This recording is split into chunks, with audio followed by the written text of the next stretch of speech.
Oke, kali ini kita ada laptop Acer. Masalahnya itu apabila dimatikan, dia akan balik lagi ke BIOS. Bila dimatikan atau mati lampu, dia akan balik lagi ke BIOS.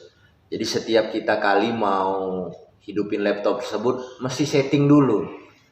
Itu pertama sebabnya baterai CMOS dan baterai laptop itu sudah tidak lagi ada dayanya atau tidak lagi performanya sudah tidak baik. Jadi kita mesti lakukan penggantian baterainya, baik baterai CMOS dan baterai laptopnya. Dua baterai ini sebenarnya mempengaruhi dari setting BIOS yang kita miliki pada laptop kita. Jadi kita akan lihat bagaimana cara penanganannya. Itu cukup mudah dengan dua aja, tapi kita mesti ganti. Tapi sebelum ganti, kita harus lihat dulu serinya dan harus membelinya. Oke, kita lanjut ke perangkatnya. Bagaimana proses cara kerjanya atau cara daruratnya agar juga kita bisa pakai laptop tersebut. Oke, kita lanjut ke posisi laptopnya. Oke, inilah dia laptop yang kalau kita cabut chargingnya dia mati langsung. Dan saat kita hidupkan, kita seperti ini, kita pakaikan charger ini, kita hidupin.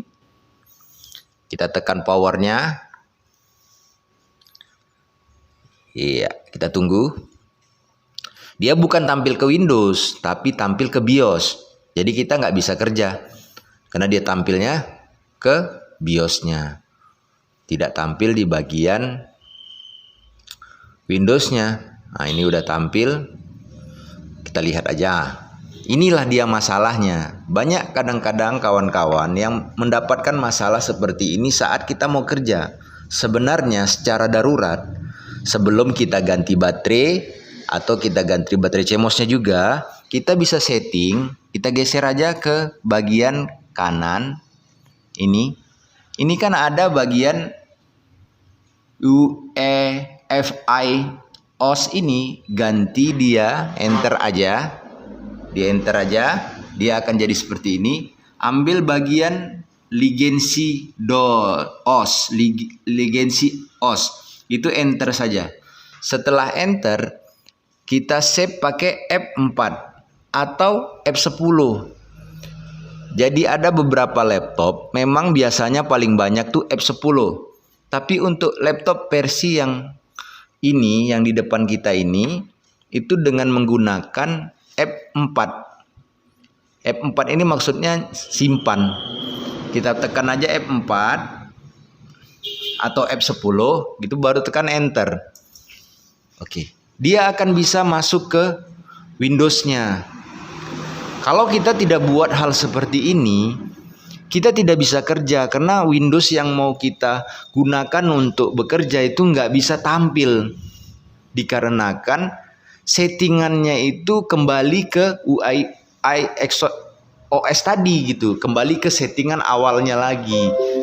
Jadi kita mesti ambil legacy-nya baru bisa masuk ke Windows. Ini diakibatkan karena baterainya sudah tidak bisa simpan lagi. Cara agar kita tidak kena seperti ini setiap hari saat laptopnya mati, kita mesti ganti baterainya dan baterai CMOS-nya. Itulah cara yang tepat. Namun, bila darurat kita bisa lakukan langkah setting seperti yang tadi. Oke, jadi mudah-mudahan kawan-kawan bisa ambil manfaat untuk darurat seperti yang kita lakukan tadi, agar hari ini kita masih bisa bekerja dengan baik. Syaratnya jangan dilepas chargernya, biarkan aja terpasang. Bila nanti kalau terlepas atau dilepas, dia akan mati dengan sendirinya dan akan kembali seperti settingan yang tadi, karena memang tidak ada daya lagi yang bisa disupport ke dalam mesin laptop ini. Oke, itu sudah tampil. Kita sudah bisa kerja, kita sudah bisa lakukan kegiatan harian kita. Oke, kita sudah bisa kerja kembali. Oke, itulah cara yang bisa kita lakukan, cara darurat yang bisa kita lakukan saat laptop kita waktu pertama dihidupkan itu tampilnya ke BIOS bukan ke Windows. Jadi sebenarnya kalau nggak mau seperti itu kita ganti baterai saja. Namun kalau memang kita dapatkan di lapangan seperti itu, kita masih bisa pakai laptop tersebut dengan cara kita setting bagian daripada BIOS tadi. Kita pindahkan aja seperti yang kita buat tadi. Oke kawan-kawan, mudah-mudahan ini bisa sangat membantu kawan-kawan apabila mendapatkan permasalahan laptop yang sama seperti tadi. Mudah-mudahan bisa banyak membantu. Assalamualaikum warahmatullahi wabarakatuh.